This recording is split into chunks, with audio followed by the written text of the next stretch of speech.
আমাদেরকে ফিরে যেতে হবে আমাদের রবের কাছে। আমরা কেউ আজীবন থাকতে আসি নাই।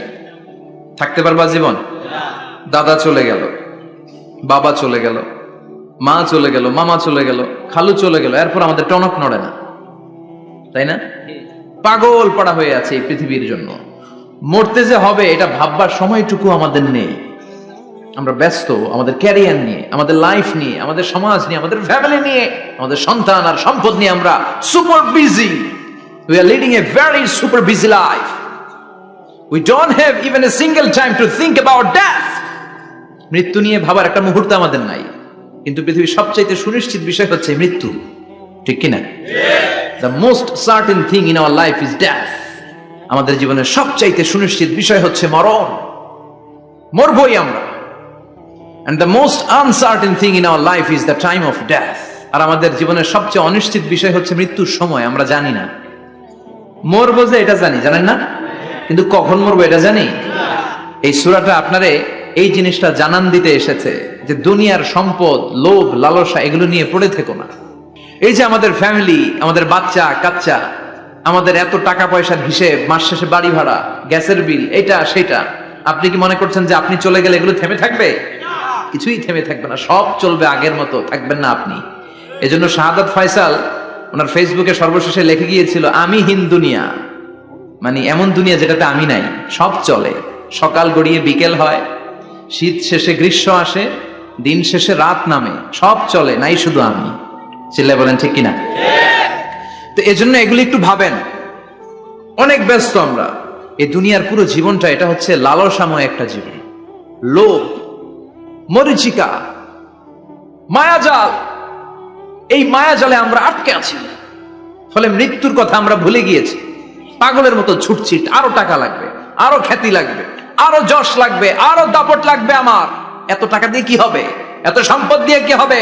এত ব্যস্ততা দিয়ে কি হবে তোমার? স্টপ, থামুন, অনেক হয়েছে, আম্মা থামুন। Take a rest, take a breath and think about death. Think that you have to go back to your Lord. একটু বসেন না, একটু ভাবেন যে আমাকে চলে যেতে হবে, চলে যেতে হবে। এই কোলাহল, এই ব্যস্ততা এগুলো থাকবে, থাকবো না আমি। সাইয়েদনা ওমর ফারুক বলেছেন, মুতু ক্বাবলা আন তামুতু, মরার আগে একবার মরো। হাসিবু ক্বাবলা আন তুহাসাবু আলাইকুম, তোমার হিসাব নেওয়ার আগে তুমি একবার নিজের হিসাবটা করো না। কাগজ বের করে একটু লিখো না, কি কি ভালো কাজ করছিলা, যেগুলো দিয়ে নাজাতের ওয়াসিলা হতে পারে, 1 2 3, আর কি কি আকাম কুকাম করছো দেখো না, লিখে দেখো তোমার অবস্থাটা কি। মরার আগে একবার মরো। মরার আগে খাটের মধ্যে শুয়ে শটান করে চোখ বন্ধ করে একবার মরার ভান করে দেখেন কেমন লাগে। চোখটা বন্ধ করেন আর ভাবেন আপনি নাই, কি কি হতে পারে ভাবেন। আপনার ছেলে মেয়েরা কান্না জুড়ে দিবে, আপনার প্রাণের স্ত্রী বিলাপ শুরু করে দিবে, বন্ধু বান্ধবের চিৎকার আর মাতম, স্থানীয় এলাকার মসজিদে ঘোষণা, অমুক এলাকার নিবাসী অমুক ভাই, অমুকের ছেলে অমুক দুনিয়ায় নাই। সব আত্মীয়রা চলে আসবে, ফেসবুকে স্ট্যাটাস দেয়া হবে, সবাই সবাইকে জানাবে বিকাল 4টায় অমুক হাই স্কুল ময়দানে আপনার জানাজা।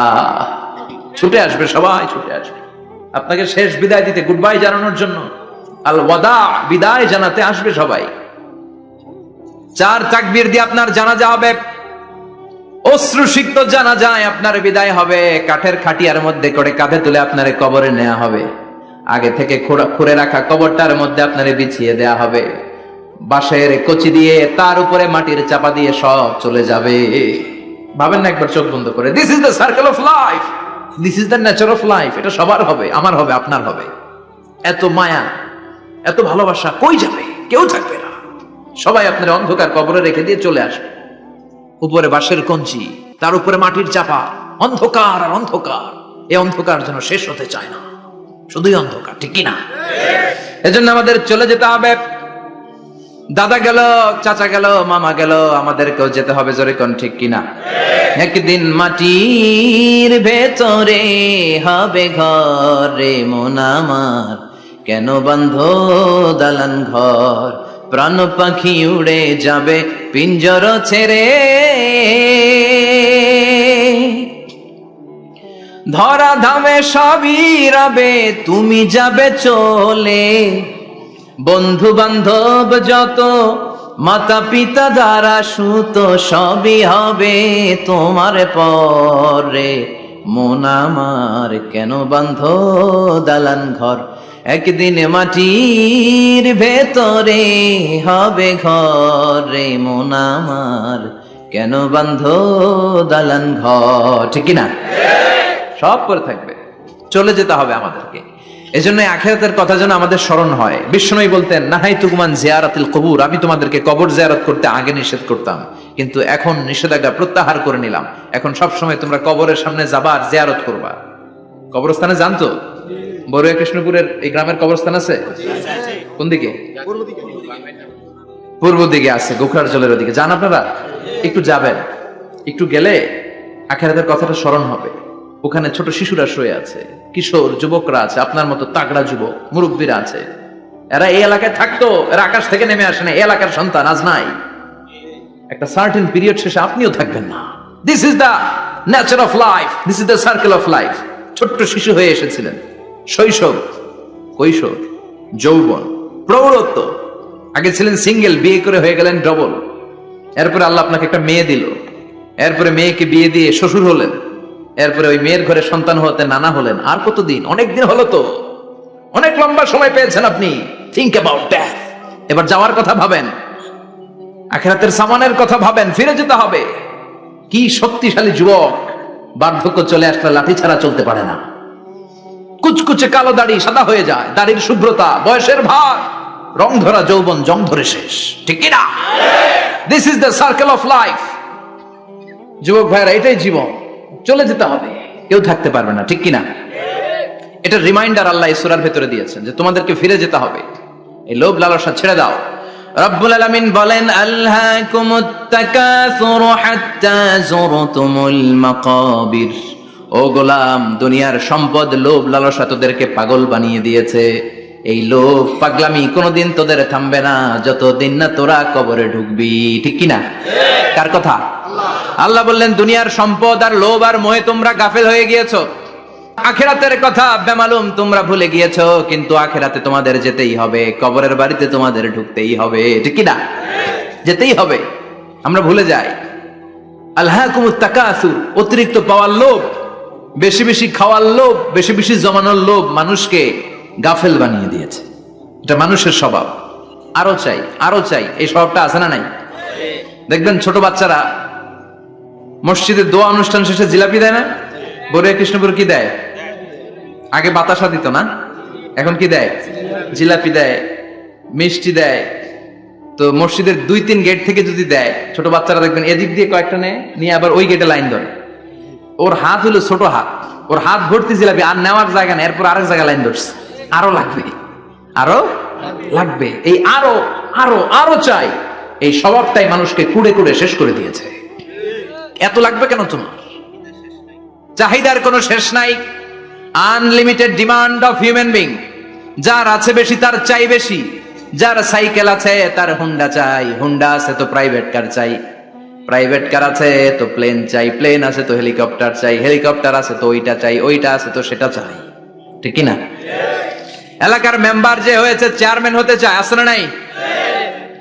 চেয়ারম্যান সাহেব এমপি হতে চায়, আছে না নাই? এমপি সাহেব মন্ত্রী হতে চায়, আছে না নাই? মন্ত্রী সাহেব প্রধানমন্ত্রী হতে চায়, আছে না নাই?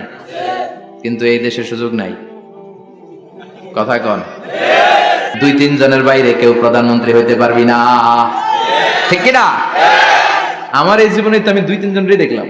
বেগম খালেদা জিয়া, মাননীয় প্রধানমন্ত্রী শেখ হাসিনার ছোট্টবেলা দেখেছি এরশাদকে, আমরা তখন ছোট। তো মানুষের চাহিদার কোনো শেষ নাই। যার আছে বেশি তার চাই বেশি। এজন্য বিষ্ণু বলেছেন, উনজুরু ইলা মান হুয়া আসফালা মিন, তোমার চেয়ে যে খারাপ আছে ওর দিকে তাকাও। ওয়ালা তানজুর মান হুয়া আ'লা মিন, তোমার চেয়ে যে ভালো আছে ওর দিকে তাকায়ও না, তোমার চেয়ে যে খারাপ অবস্থানে আছে ওর দিকে তাকাও। অনেকে নিজের অবস্থান নিয়ে সুখী না, এরকম আছে না নাই? আল্লাহ আমার এটা দিল না রে, ওইটা দিল না রে, পাইলাম না রে, কিচ্ছু হয় না, কি করব জীবনে, হতাশ। আসলে আছে কিন্তু অনেক কিছু, শুকরিয়া নাই, টাকা। ঠিক কি না? নিজের অবস্থান নিয়ে সুখী না, কিন্তু অনেক লোক আছে তারা আপনার অবস্থানে পৌঁছতে চায়। তাদের দিকে তাকিয়ে দেখেন, আপনি যে অবস্থানে আছেন এই অবস্থানে পৌঁছাটা অনেকের কাছে স্বপ্ন। তারা প্রতিনিয়ত সংগ্রাম আর স্ট্রাগল করে যাচ্ছে আপনার অবস্থানে পৌঁছতে, আর আপনি এটা নিয়ে সন্তুষ্ট না। শেখ সাদির নাম শুনেছেন? বালাগাল উলা কাশাফাত দুজা, এই কবিতাটার রচয়িতা। ইরানের বিখ্যাত এক কবি। উনি একবার আর্থিক সমস্যার মধ্যে দিয়ে সময় কাটাচ্ছেন, টাকা নাই, পয়সা নাই, পায়ে দেওয়ার মতো জুতা নাই। উনি খুব দুঃখ পেলেন, হায় রে, আমি ইরানের এত বড় কবি, আমার পায়ে দেওয়ার মতো জুতা নাই। দুঃখ ভরা মন নিয়ে রাস্তায় হাঁটতে বেরোলেন। হাঁটতে হাঁটতে হঠাৎ দেখলেন একটা লোক শুয়ে শুয়ে কাঁদছে, ওই লোকটার দুইটা পাই নাই, পাই নাই। উনি সেজদায় পড়ে গেলেন, আল্লাহর কাছে ক্ষমা চাইলেন, আল্লাহ অনেক দিয়েছো, শুকর আলহামদুলিল্লাহ। এজন্য যেই পরিস্থিতিতেই থাকি না কেন আমরা কি পড়বো? জোরে বলেন, কি পড়বো? এজন্য আল কানাতু মিনাল ইসলাম, অল্পে তুষ্ট থাকার নাম হলো ইসলাম। সম্পদ লাগবে কিন্তু সম্পদের পাহাড় লাগবে না, ঠিক কি না? অল্প খান, অল্প পড়েন, অল্প জামান, অল্পের ভেতরে বরকত ঢুকাইয়া দিছে কে? দেখবেন যাদের সম্পদ অল্প তারা সুখী বেশি। জরিপে এটা দেখা গিয়েছে, অনেক সার্ভেতে এটা এসেছে, যারা সম্পদশালী এরা দুঃখী বেশি, এদের দুঃখ বেশি, টেনশন বেশি। খুব স্বাভাবিক, টাকা যার বেশি রোগ তার বেশি, টাকা যার বেশি টেনশন তার বেশি, টাকা যার বেশি ঘরে শান্তি তার কম। আছে না নাই? ঘরের ভেতরে অশান্তি, ছেলে কথা শোনে না, ছেলে টানে গাঞ্জা, মেয়ে করে পরকিয়া। আছে না নাই? স্ত্রী কথা শুনে না, ভালোবাসা নাই, ঘরটা জাহান্নামের টুকরা। রোগ বালাই, এক একটা হসপিটাল বিল পরিশোধ করতে মাসে 5 লাখ 10 লাখ। আছে না নাই? কিছু খেতে পারে না, ডাক্তার একেবারে ডায়েট মেনু বেঁধে দিয়েছে। ডায়েট, ভেরি ডায়েট মেনু, এটা এটা এটা এটা কিছুই খাবেন না, শুধু গরু খাবেন না, খাসি খাবেন না, চিংড়ি খাবেন না, খালি ঘাস খাবেন। ইচ্ছে মতো ঘাস খাবেন, মানে ঘাস জাতীয় যত আইটেম আছে সব খাবেন। শাক খাবেন, সবজি খাবেন, সালাদ খাবেন। গরু, চিংড়ি, মুরগি, গোশত, ইলিশ কিছু খেতে পারে না। তাহলে রোগ বেশি, খাওয়ার মজা নাই, ঘরে সাংসারিক শান্তি নাই, খালি ব্যারাম আর ব্যারাম, ঠিক কিনা? কিন্তু সম্পদের পাহাড় ঘটেছে। আর অল্প যারা খায়, অল্প পড়ে, রিক্সাওয়ালা, কুলিওয়ালা, অল্প বেতনের চাকরি, কিন্তু হক হালালি মেনে চলে, দেখবেন শান্তি আছে অনেক। হ্যাঁ, বাসা ভাড়া দেয়, ফ্যামিলি চালায়, বাচ্চাদের স্কুল বিল, এরপরও মাস শেষে 1-2 হাজার টাকা হাতে থেকে যায়। আর ওর প্রতি মাসে 10 কোটি টাকা ইনকাম, তারপরও ব্যাংকের ঋণ আছে না নাই? সুখ কারে বলে? কিভাবে আপনি সুখকে ডিফাইন করবেন? সুখ তো টাকায় কিনা যায় না। শান্তি টাকা দিয়ে হয় না, শান্তি দেওয়ার মালিক কে? আল্লাহ। শান্তি আছে অল্প খেয়ে শুকর করার মধ্যে, শান্তি আছে আলহামদুলিল্লাহর মধ্যে। চিল্লায় বলেন ঠিক কিনা? এজন্য অল্প খাবো, অল্প পড়বো, অল্প জামাবো, অল্পের ভেতরে বরকত দিয়েছে কে? আল্লাহ। দেখেন ধনী ভাইরা খেতে পারে না, কিন্তু রিকশালার কি সমস্যা হয়? রিকশালারা সব খেতে পারে। কুলিওয়ালা, দিনমজুর, এরা একেবারে স্লিম সুঠাম দেহি, মেদহীন পেট, পেটে কোনো মেদ নাই, ভুড়ি নাই। আর কোটিপতিদের মেদ আছে না নাই? এত বড় বড় পেট, ঠিক কিনা? আমাদেরও পেট আছে, তবে হালাল পেট। এটা হারাম টাকা দিয়ে এই ভুড়ি বানাই নাই আমরা। চিল্লায় বলেন ঠিক কিনা? রিকশাওয়ালা, কুলিওয়ালা নিজেও নামাজ পড়ে, বউও নামাজ পড়ে, বাচ্চাটাও নামাজ পড়ে, রিকশা চালায় আর জিকির করে লা ইলাহা ইল্লাল্লাহ, লা ইলাহা ইল্লাল্লাহ মুহাম্মাদুর রাসূলুল্লাহ সাল্লাল্লাহু আলাইহি ওয়াসাল্লাম। সুখ আর শান্তি, তাদের ঘরে সুখ। ধনী কোটিপতি, ভিআইপি, সিআইপিস, এদের রাতে ঘুম নাই। 1 ঘন্টা ঘুমানোর জন্য 4টা ট্যাবলেট খাওয়া লাগে, এরকম আছে না নাই? কিন্তু ঘুমের জন্য যে ট্যাবলেট খাওয়া লাগে রিকশাওয়ালা এটা জানেই না। ওর যেখানে রাইত ওইখানেই, ওর মাথা বিছনায় লাগতে দেরি, ওর ঘুম আসতে দেরি হয়। ওর ঘুমে নাকের ডাকের আওয়াজে ট্রাকের ইঞ্জিনও ফেল। সুবহানাল্লাহ পড়েন। এজন্য অনেক বেশি সম্পদের পাহাড় করা লাগবে, এই চিন্তা যেন আমাদের মাথায় না আসে। চিল্লায় বলেন ঠিক কিনা? এজন্য রব্বুল আলামিন বলেন আলহাকুমুত তাকাসুর হাত্তা যুরতুমুল মাকাবির। বেশি বেশি সম্পদ উপার্জনের আকাঙ্ক্ষা তোমাদেরকে আখিরাত থেকে গাফেল বানিয়েছে। এই গাফলতি কশিন কালেও তোমাদের কমবে না যতক্ষণ না তোমরা কবরে ঢুকবা। হাত্তা যুরতুমুল মাকাবির, মাকবারাতুনের প্লুরাল মাকাবির, যতক্ষণ না কবরে না ঢুকবা, কবরস্থান তোমার আবাসস্থল না হবে, ততক্ষণ পর্যন্ত এই চাই চাই মানসিকতা কমবে না। মানুষের স্বভাব হলো আরো চাই, আরো চাই, আরো চাই করে ফকিরেরা। কারা? আল্লাহ বললেন তোরা সব ফকিরনি, তোরা কি?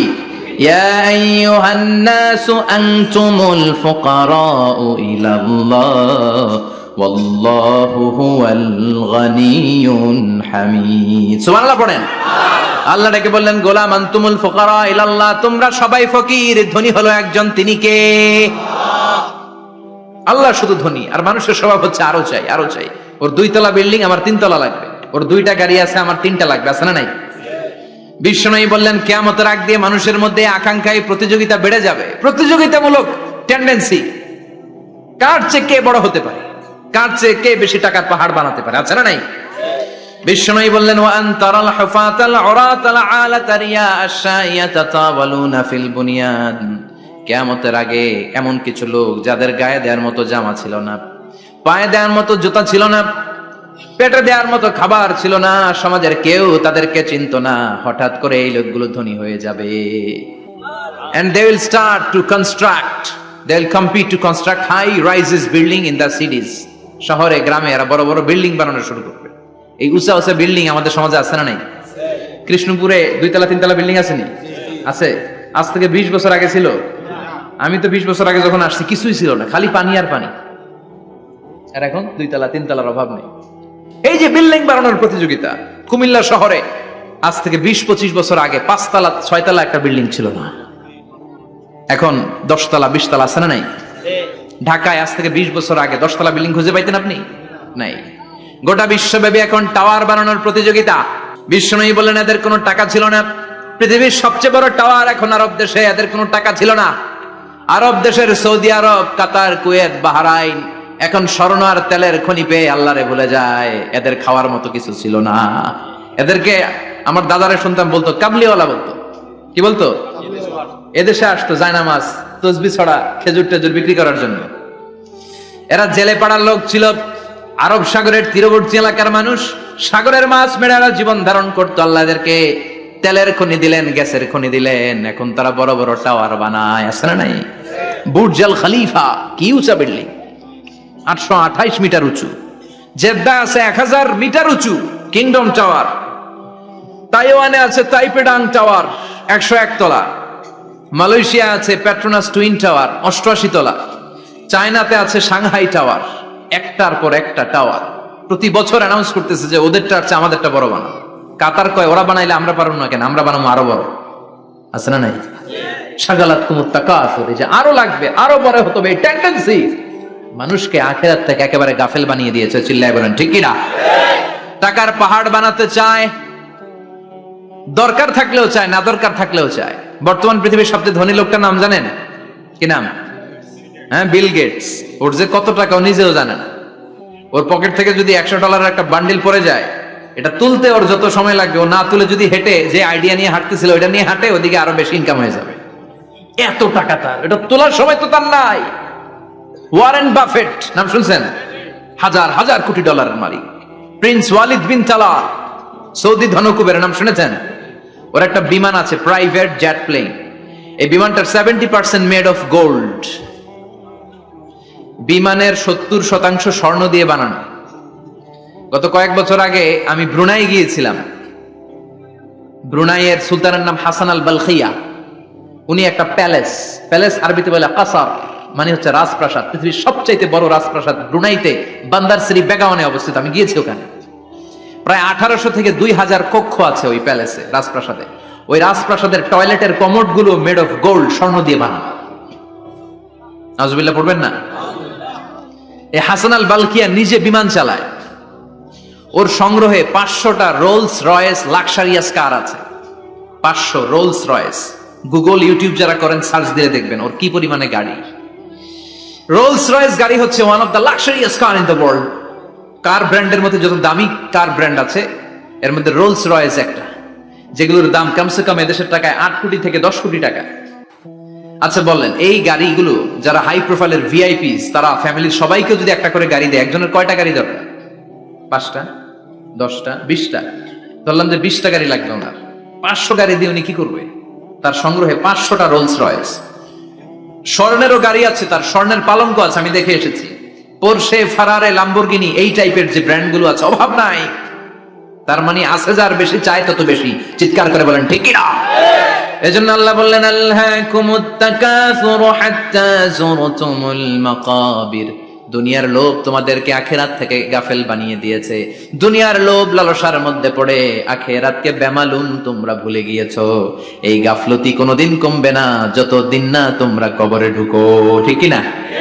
সম্পদ উপার্জনে ইসলাম বাধা দেয় না, কিন্তু সম্পদ হৃদয়ে স্থান দেয়া যাবে না। সম্পদ উপার্জন করতে হবে, খরচ করে ফেলতে হবে।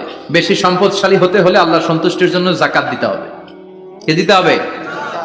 দে জাকাত তোরা দে রে জাকাত, তোর দিল খুলবে পরে আগে খোলো খাত। দে জাকাত তোরা দে রে জাকাত। ঠিক কিনা? দিল পরে খুলবে, আগে হাত খোলেন। হাত খুললে দেখবেন দিলটারে খুলে দিয়েছে কে? সাইয়েদনা মুসা আলাইহিস সালামের জামানায় ওনার চাচাতো ভাই ছিল মিশরের সবচাইতে বড় ধনী, যাকাত দেয় নাই। তার কি করুণ পরিণতি হয়েছে কোরআনে আছে না নাই? এত সম্পদ ছিল, তার সম্পদগুলো সে সিন্ধুকে আটকে রাখতো। আর এই সিন্ধুকের চাবিগুলো আলগানোর জন্য, কাঁধে নেওয়ার জন্য 10 জন লোক লাগতো। সিন্ধুক কাঁধে নেওয়ার জন্য, সিন্ধুকের চাবির গোছা কাঁধে নেওয়ার জন্য কয়জন? তাহলে কি পরিমাণ সম্পদ ছিল? সাইয়েদনা মুসা বললেন, সম্পদের মালিক তুই হস নাই, আল্লাহ বানাইছে। কারণ বলে ইন্নামা উতীতুহু আলা ইলমিন ইনদি, আল্লাহ আমারে সম্পদ দেয় নাই, আমি আমার মেধা খাটিয়ে সম্পদ বানিয়েছি। যাকাত আমি দিব না। মুসা বললেন তাহলে আযাবে পড়বি, কারণ কই পারলে আযাব আনো। আল্লাহ বললেন ফাখাসাফনা বিহি ওয়া বিদারহিল আরদ, ও মুসা নিরাপদ দূরত্বে চলে যাও, এখনই ভয়ঙ্কর ভূমিকম্প হবে, আযাব দেব। কারণ সহ কারণের সব সম্পদ আমি জমিনের ভেতরে ঢুকায়া দেব। আমি নিজে কারণের বাড়ি দেখে এসেছি। মিশরের রাজধানী কায়রো থেকে প্রায় 150 কিলো দূর একটা জেলা আছে, ফায়ুম জেলা। ওইখানে কারুনকে আল্লাহ তার সব সম্পত্তি সব মাটিতে দাবিয়ে দিয়েছেন। দাবাতে দাবাতে হাঁটু পর্যন্ত যখন কারুন জমিনে দেবে যায়, ভাবছে উঠে যাবে। কোমর পর্যন্ত যখন মাটির মধ্যে দেবে যায়, ভাবছে উঠতে পারবে। গলা পর্যন্ত যখন দেবে যায়, হাত তুলা কয় আমি ঈমান আনলাম। ও মুসা, সব সম্পদ তোর আর তোর আল্লাহর লইয়া যা, খালি আমারে বাঁচা, আমারে। সব গাদ্দারদের একই পরিণতি। ফেরাউনরাও যখন আল্লাহ লোহিত সাগরে পানি খাওয়াতে খাওয়াতে পেটটা এত বড়, হাত তুলা কয় আনা মিনাল মুসলিমিন, আমি মুসলমান, আমি ভালো মানুষ। আল্লাহর কোরআন সাক্ষী, সে বলেছে আনা মিনাল বনি ইসরাইলরা যে আল্লাহরে মানে, আমিও তারে মানি, আমিও আল্লাহর দলের একনিষ্ঠ কর্মী। আর পানি খেতে পারি না, আল্লাহ বাঁচাও। আল্লাহকে আরো খা। শেষ, ফেরাউন শেষ, নমরুদ শেষ, কারুন শেষ। পুরো সম্পদ সহ আল্লাহ কারুনকে জামিনের ভেতরে দাবিয়ে দিলেন। এজন্য সম্পদ যাদের বেশি, যাকাত দেওয়ার দরকার আছে না নাই? দারিদ্রতা বিমোচনের জন্য যাকাত দিবেন। যাকাতের শাড়ি লুঙ্গি এইভাবে না, অনেকে কিন্তু দেয় যাকাতের শাড়ি, যাকাতের লুঙ্গি, যাকাতের গামছা, এরকম ডাকাইত আছে না নাই? বাংলাদেশে এমনও হয়েছে যাকাতের শাড়ি দিবে বলে সে পত্রিকায় নিউজ করেছে, আর ওই শাড়ি আনার জন্য শাড়ি দিবে 5000, মানুষ এসেছে 5 লক্ষ। পদপৃষ্ঠ হয়ে 11 জন নারী এক জায়গায় মারা গিয়েছে। কিয়ামতের দিন আল্লাহ বিচারের কাঠগড়ায় এই বিজনেস ম্যাগনেটকে দাঁড়িয়ে সেদিন জিজ্ঞাসা করবে যে কেন তুই এদেরকে কষ্ট দিয়েছিলি? চিল্লা এখন ঠিক কিনা? এদের মৃত্যুর দায়ভার এই শিল্পপতি এড়াতে পারবে না। যাকাতের শাড়ি, যাকাতের লুঙ্গি বিতরণের জন্য আল্লাহ তোমার ধনী বানায় নাই। ধনীদের দায়িত্ব হলো গরিবের হাতে সম্পদ পৌঁছে দেয়া। ওফি আমওয়ালিহিম হাক্কুন লিসাইলি ওয়াল মাহরুম। গরিব আমার কাছ থেকে সম্পদ আর যাকাত নিয়ে সে আমার প্রতি করুণা করেছে, আমি যাকাত দেই বলে আমি কোনো দয়া দেখাই নাই। কথা বুঝতে পেরেছেন? আইডিয়াটা ক্লিয়ার করে নেন। যাকাত দেয়া আমার জন্য কি? কথা বলেন, ফরজ। আর যে যাকাত নেয় তার জন্য যাকাত খাওয়া কি ফরজ? আমি গরিব মানুষ, আমি যাকাত খাবো না, না খেয়ে থাকুম, রোজা রাখুন। কথা কন। আমার যে যাকাত নেওয়া লাগবে এমন কোনো কথা নাই, কিন্তু আমি যে ধনী আমার দিতেই হবে, এটা ফরজ। তার মানে আমি দিয়ে আমি দয়া করি নাই, ও নিয়ে আমারে বাঁচাইয়া দয়া করে গেছে। চিৎকার করে বলো ঠিক কিনা? ইসলাম বলে রাস্তার এক পাশে 5 তলা আর এক পাশে গাছতলা, এটার নাম ইসলাম না। ওফি আমওয়ালিহিম হাক্কুন লিসাইলি ওয়াল মাহরুম। খেটে খাওয়া মানুষ, সুবিধা বঞ্চিত মানুষদের দ্বারে যে তুমি যাকাতের টাকা পৌঁছে দাও। যাকাতকে ফরজ করা হয়েছে দারিদ্রতা বিমোচনের জন্য। আপনি শাড়ি লুঙ্গি দিলে কি হবে? ওরে শাড়ি দিচ্ছেন দুপুরে, রাত্রে বেলা ও আরেক জায়গায় লাইন ধরে আছে, বিরিয়ানির প্যাকেট দিতেছে ওইখানে। কথা কোন? সারাটা বছর ও যাকাতের টাকা নেবে, ওর কিচ্ছু হবে না। বরং এমন কিছু তাকে করে দিতে হবে যেটা দিয়ে সে ফ্যামিলি লিড করতে পারে।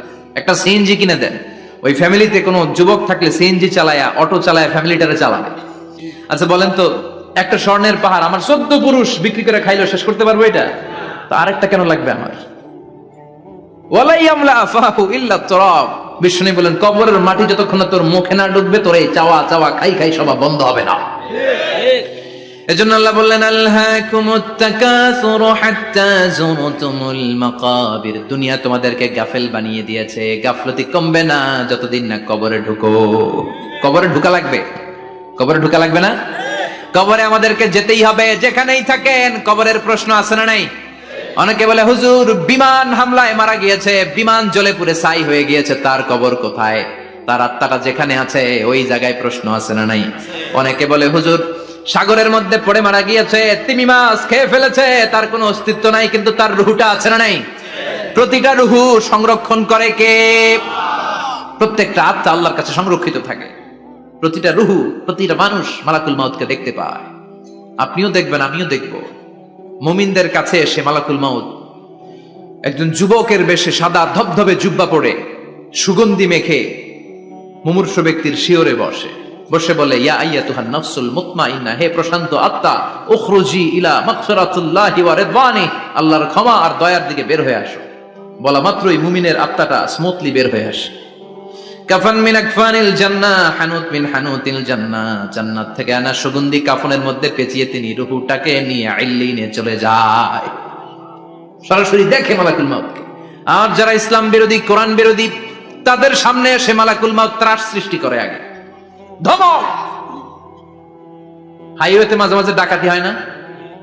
বাসগুলোর মধ্যে যখন ডাকাতি হয়, বাসে থাকে 50 জন, ডাকাত ঢুকে 5 জন, এই 5 জনের ভয়ে সবগুলো পেশাব করে দেয়। কারণ ত্রাস সৃষ্টি করে। এসেই চাইনিজ কুড়াল দিয়ে আগে কুবায় দেয় 4-5 জনের। রক্ত দেখে কি দেওয়ার সব আগে রেডি করে রাখে। মালাকুল মাউত এসে কাফের নাস্তিক মুশরিকদের সামনে সেরকম একটা ত্রাস সৃষ্টি করে, ভয়ে লোকটা কাঁপতে থাকে। ওর কাছে ভদ্র ভাষায় কথা বলে না, সুন্দর জামা পরে আসে না, কালো কুচকুচে চেহারা, ভয়ঙ্কর একটা রূপ নিয়ে, আকৃতি নিয়ে ইসলাম বিরোধীদের মাথার সামনে আসে, দুর্গন্ধযুক্ত চেহারার দেহ নিয়ে ধমক দিয়ে বলে, ও পাপাত্তা, ইয়া আইয়াতুহান নাফসুল খাবিসা উখরুজি ইলা গাদাবিল্লাহ, হে পাপাত্তা, আল্লাহর রাগ, ক্রোধ আর গজবের দিকে বের হয়ে আয়। মুমিনের আত্মা বলার সাথে সাথে যেমনি মুমিনের দেহ থেকে বের হয়ে জান্নাতি কাফনের ভেতরে ঢুকে, কাফেরদের আত্মাও কি এরকম তাড়াতাড়ি বেরোতে চায় নাকি? কাফেরদের আত্মা বেরোতে চায় না। ডানে দৌড়, বায়ে দৌড়, সামনে দৌড়, পেছনে দৌড়, আহা দৌড়াদৌড়ি করে। মালাকুল মাউত এটাকে টেনে হিচড়ে, একটা জীবিত ছাগলকে জবাই না করে তার চামড়া উল্টা দিকে টেনে হিচড়ে বের করলে ছাগলটা যত কষ্ট পায়, এর চেয়ে কমসে কম 70 গুণ বেশি কষ্ট দিয়ে কাফের মুশরিক আর গাদ্দারদের রূহ কবজ করা হয়। আল্লাহ এই পরিস্থিতি থেকে তুমি আমাদের বাঁচাও। মুমিনদের রূহ যেমনি কবজ হয়, ওইভাবে রূহ কবজের ব্যবস্থা করে দিও। ইমানের মৃত্যু নসিব করে দিও, শাহিদি মৃত্যু নসিব করে দিও। আমাকে শহীদ করে সেই মিছিলে শামিল করে নিও, যে মিছিলের নেতা মীর হামজা খোবায়েবে খাব্বাব, আল্লাহর কাছে ছিল অতি প্রিয়, শামিল করে নিও। আমাকে শহীদ করে সেই মিছিলে শামিল করে নিও। পড়েন আমিন। আর জোরে পড়েন আমিন। তার মানে বিমান দুর্ঘটনায় হোক, কিংবা লঞ্চ ডুবিতে হোক, কিংবা আগুনে পড়ে হোক, কিংবা আত্মঘাতী হামলায় হোক, যে যেখানেই মারা যায়, কবরের 3টা প্রশ্ন তার জন্য আছে না নাই? ইসলাম বিরোধীদের জন্য প্রশ্ন 3টা, আপনারা যারা মুমিন তাদের জন্য 4টা, আপনাদের জন্য একটা বেশি। আলহামদুলিল্লাহ। কোন কবরে এসে প্রথম প্রশ্ন করবে মুনকার নাকির যখন চলে আসবে, 40 কদম যখন আত্মীয় স্বজনরা লাশটাকে কবরের মধ্যে দিয়ে 40 কদম চলে যায়, তখনই ফেরেশতা চলে আসে। আহা, শেষ, সব শেষ। এসেই পরীক্ষা শুরু। মার রব্বুক, তোর রবের নাম কি? চিল্লায় বলেন, আমাদের রবের নাম কি? আমরা বলবো রব্বি আল্লাহ, আল্লাহ আমারে রব। তোমার দুনিয়াতে আমি যেদিকে তাকাই, অথই নিয়ামতে ডুবে আছি সবাই। পাখপাখালির গানে শুনি তাসবিহ কল রব, তাসবিহ কল রব, আল্লাহ আমারে রব। প্রথম প্রশ্ন, তোমার রব কে? আমরা বলবো আমাদের রব আল্লাহ। দ্বিতীয় প্রশ্ন, ওমা দীনু, তোমার ধর্মের নাম কি? আমরা কি বলবো? তৃতীয় প্রশ্ন, বিশ্বনবীর চেহারা দেখিয়ে বলা হবে আতারিফু হাদার রাজুল, এই লোকটারে চিনো নাকি? আমরা বলবো চিনি, আমাদের প্রাণের নবী, ঠিক কি না? চাঁদের চেয়ে সুন্দর তুমি নবী আমার কামলিওয়ালা, দু জাহানের বাদশা তুমি প্যারা নবী সাল্লে আলা, চাঁদের চেয়ে সুন্দর তুমি নবী আমার কামলিওয়ালা, ঠিক কি না? 3টা প্রশ্নের যথাযথ উত্তর যখন দিয়ে দিলেন, আপনার জন্য অতিরিক্ত আরেকটা প্রশ্ন করা হবে, ওয়ামা ইলমুক, তোমার নলেজ কি? তিনটা প্রশ্নের উত্তর যে তুমি করতে পারলা, কিভাবে পারলা, কেমনে জানলা, নকল করে বলছো নাকি জেনে বুঝে আসছো? নকল হয় না এখন, মনে হয় এগুলো একটু কমছে। একটা সময় ছিল অনেক নকল হইতো, পাঞ্জাবের ভিতরে নকল, পকেটে নকল, টুপির ভিতরে নকল, মৌজার ভিতরেও নকল, এমনকি মেয়েরাও নকল করে পরীক্ষার হলে আসে না নাই? স্কেলের মধ্যে লিখে নিয়ে যায়, হাতের মধ্যে লিখে নিয়ে যায়, ওড়নায় লিখে নিয়ে যায়, কাপড়ে লিখে নিয়ে যায়, আসে না নাই? ফেরেশতারা বলবে নকল করছো নাকি? কেমনে জানলা? তিনটা প্রশ্নের উত্তর তুমি কেমনে বললা? আল্লাহ তোমার রব, ইসলাম তোমার ধর্ম,